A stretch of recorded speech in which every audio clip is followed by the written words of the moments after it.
Hello, boys and girls. Here's Santa again to read another story for you from the library books.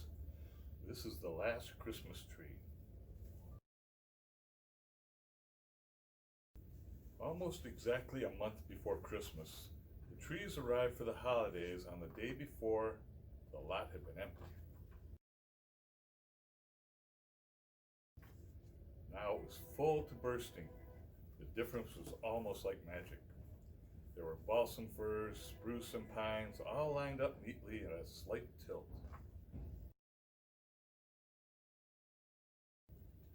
In the middle of one row, wedged between two bushier companions, one particular tree trembled with excitement. It was not very tall and, in truth, a bit hunched over, not to mention the branches that were missing here and there. Still, no tree was more filled with the spirit of the season.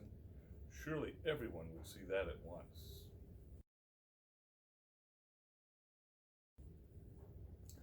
The little tree could hardly wait to get picked. What a moment that would be. It imagined itself covered with lights and ornaments and presents tucked in snugly underneath it. The other trees didn't seem to care about who picked them out or how long it took, but the little tree kept its hopes high. It wanted someone special, someone who was excited about Christmas as it was.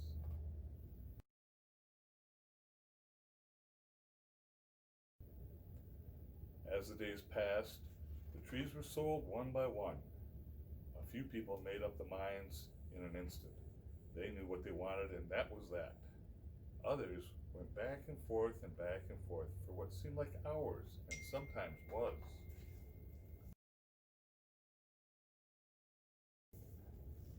One family pulled out the little tree for a closer look, but they were laughing meanly and shaking their heads the whole time. The little tree was secretly glad when they left it behind.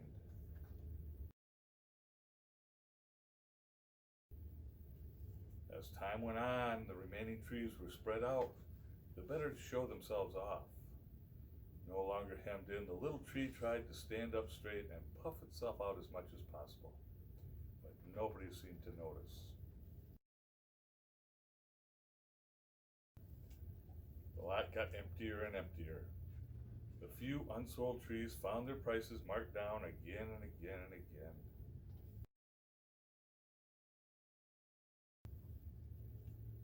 On Christmas Eve, the little tree looked to the left and looked to the right. It was all alone. A sign was hung on it in big letters. It wasn't an ornament, not really, but the trees chose to think otherwise.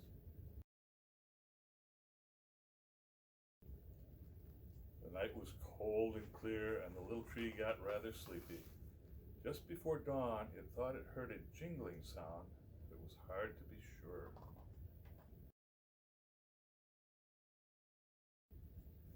The next thing the tree knew, it was gently picked up and placed in an empty sack.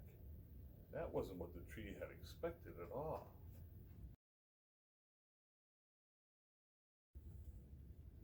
Then the earth fell away. Far below, the other trees were covered in all their finery. The little tree had no idea where it was going or how long the journey would take.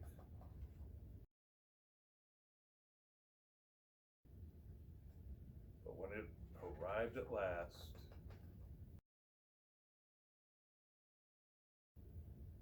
the little Christmas tree was finally home.